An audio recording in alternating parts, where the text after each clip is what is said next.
2023 was all about acoustic guitars for me, and I was really delving into this very specific design I was working on creating. And then 2024, I took a break from that to focus on the Appear on bass and all of the evolution of that instrument, which has been great, and I'm really proud of, and that continues to progress. But now it's 2025, so it's time to jump back into these. I've had a little bit of time to ruminate and think about them, and play these and let them move through the weathers and stuff, and so I'm ready to jump in and try some changes and some edits. We'll talk about all that as we progress. So let's jump into a little building, and then I'll come talk your ear off a little more. So for those not in the know, I do recommend going back and checking out some of my videos from 2023 and early 2024 about this guitar, but I have a bunch of design things that I'm specifically trying to accomplish that I feel are lacking in acoustic guitars for some certain situations and uses. But the other thing I try to do is I try to work sustainably and eco-consciously and all this stuff, and I have this perhaps unhealthy fascination with using reclaimed closet doors, like those hollow core doors that are made of 1/8 inch Luan plywood. So I've been making these guitars from this reclaimed plywood, which has some cons and there's very few pros to it from the working side. But no, that's not true. There's actually a lot of them. I think the stuff is really cool and it actually works well and it's solid and stuff, but it is a little bit of a hassle to work with, which you'll see in this video. And so here you can see this is one of those classic sort of 60s 70s closet doors that many of you have seen. You can see when you pull them apart, it's just these two thin strips of 1/8 inch plywood, and then there's this cardboard inside. And I've taken apart hundreds of these at this point in time. I've made full bands worth of instruments out of them: drum kits, acoustic guitars, electric guitars. And the acoustic guitars are where I really try to shine with this. But I have to tell you that I did run into some problems with these particular doors.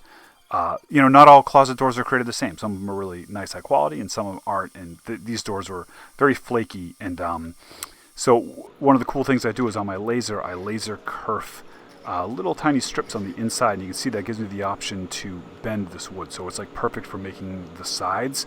But what happens is because it's the Luan and it's this plywood, sometimes it like flakes and chips and stuff, and gets to be a little bit unwieldy.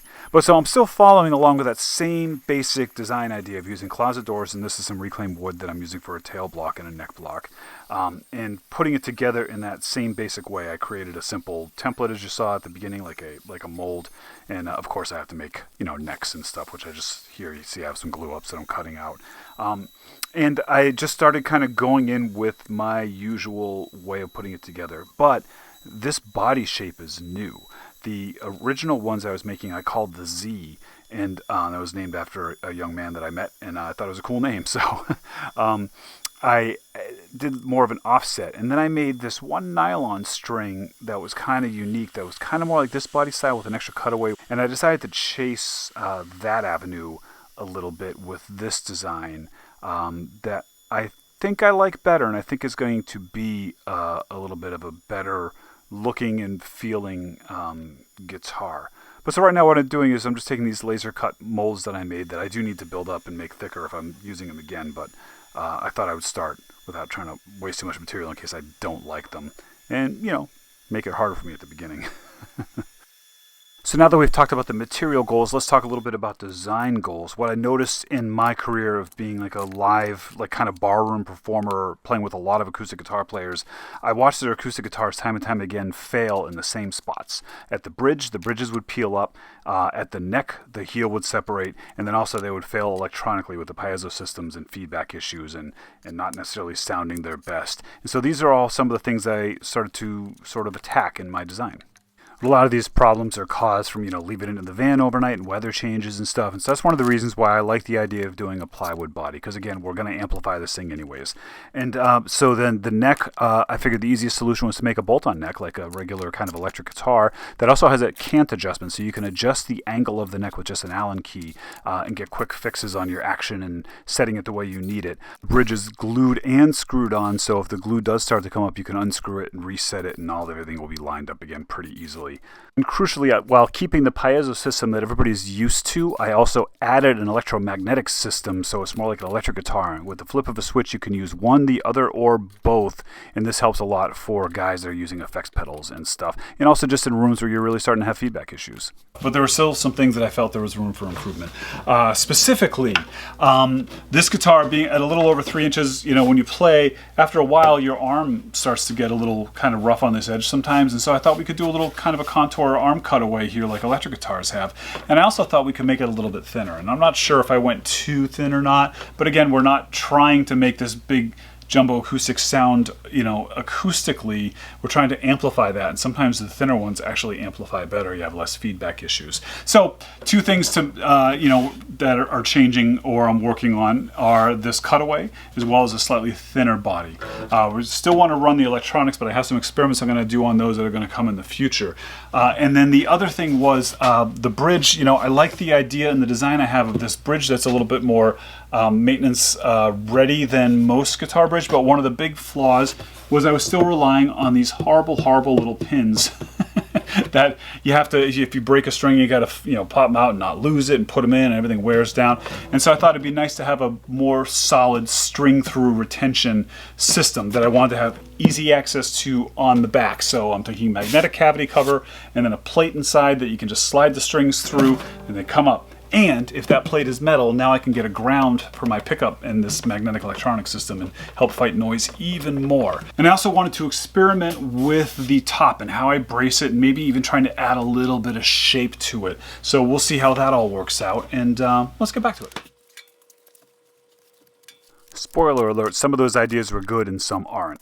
So here I realized that I didn't leave room in my template for this extra piece of wood I would need to glue inside the body to do that arm cutaway that I was talking about. So you see I just bandsawed a little piece out, and now I'm gluing this extra block of wood up in that relief area. So now once the guitar is together, I can kind of hit at it with some aggressive tools and just smooth out that edge a little bit, and we'll see how that affects the sound and whatnot. It might deaden it a little bit, but again, we're not really too concerned with that. A little reminder that I always have my CNC as my second me, always running in the background, cutting out, in this case, fingerboards. I really think that's one of the great benefits of the CNC router, is that it is like there's two of me at the shop at the same time sometimes, while I'm doing all this stuff that obviously has to be done by hand.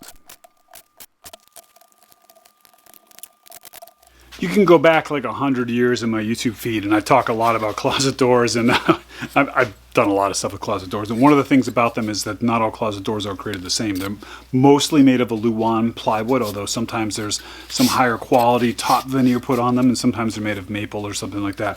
The problem with the Luan in particular is that it's pretty flaky. You can see like the edge here is starting to, just from cutting it, focus. And these are very thin veneers, and they come off real easily, which isn't too big of a problem, for the top and the back, because you just sort of sand them all flat and stuff. But where you really start to see things happen are, when you start bending it. Like here, you can see how ugly that looks. And I also had this crack form because it's pretty brittle, and I've done that kerfing. So these are the types of things that can cause problems, primarily for the way it looks, because I can easily fix those, but you can see them. And so I think going forward with these guitars, I'm going to do like a painted situation where I can leave the top like the natural closet door color, but then just paint the rest, because that way I can go in and I can fill those things. So I'm intentionally using some of the cruddiest of these doors that I have on hand right now that I knew would be flaky and problematic, so I can see how far I can get with solving those problems, because I'm done with trying to not break it. To be honest, I struggled so much with these edges and with how ugly they look and trying to fill them in and make them pretty that I might be done with using closet doors just for the edges of the guitar. I still think it works great for the top surface and the back surface, but I might just start using real wood for the sides. And I'm still using mostly reclaimed, and I can use reclaimed wood, of course, for the sides. But here I'm starting to take some of the bracing that you saw me take off that closet door earlier and cut it down to make the bracing for my guitar appropriately enough.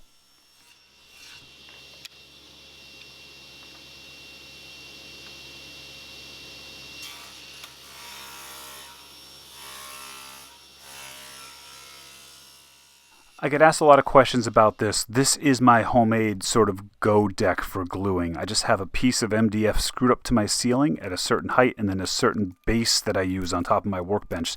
So now what I'm using is just these fiberglass like driveway marking rods. They're I think 4 feet long, and I push them up against the ceiling, and I push them down the guitar, and it's a perfect cheap like poor man's go deck to glue my bracing.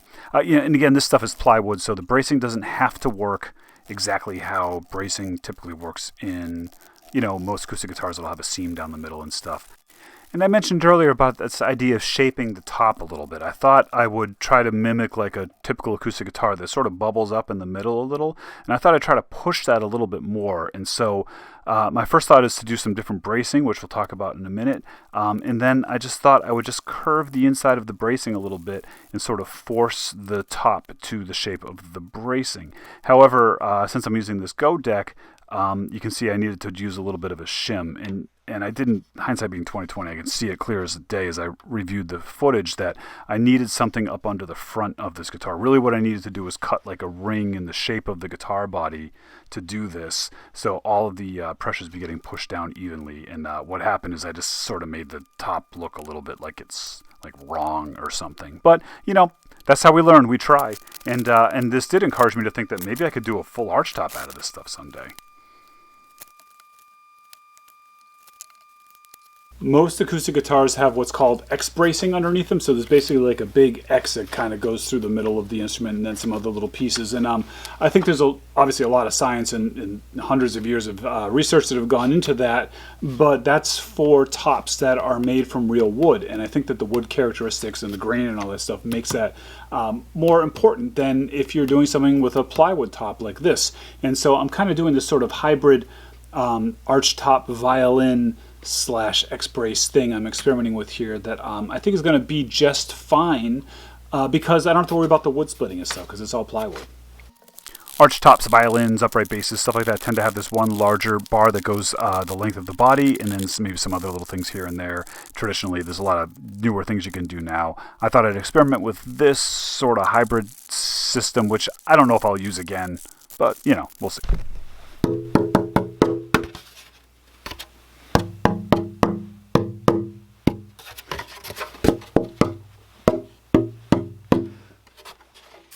Tough to tell if that bracing worked for you or not because of the way I put it together with that slightly rounded top. And I couldn't really clamp it the way I wanted to because of the top, so it was just not working for me. But I put the top on first because I still have to deal with my new string holding plate that's going to go inside. But before I do that, I wanted to put the neck on it and get everything all lined up and set up and find my bridge location and stuff. And so, I use all of my cool squaretools.com tools like my center finder and my square that you can see I'm holding there. That's why I built them and designed them all for these types of layout things. So there's my little in-video commercial. And I went and I found the center of my fingerboard, my neck, and I found my bridge placement using these tools. And then I have this little template that I made here on my laser that I could put on top of the guitar to precisely locate where my bridge is going to go.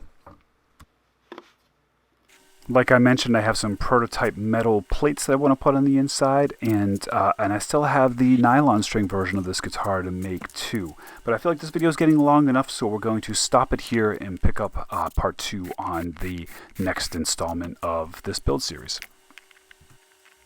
And that seems like a pretty good place to wrap this up for now. There's going to be more content about these coming up, so make sure you subscribe and all that garbage so you can stay tuned. And I'm going to finish them up next time, and then I have some other stuff I'm going to do with them after that as I continue to perfect the perfect acoustic electric guitar. What I know is no such thing, but I'm working on the one that works for me.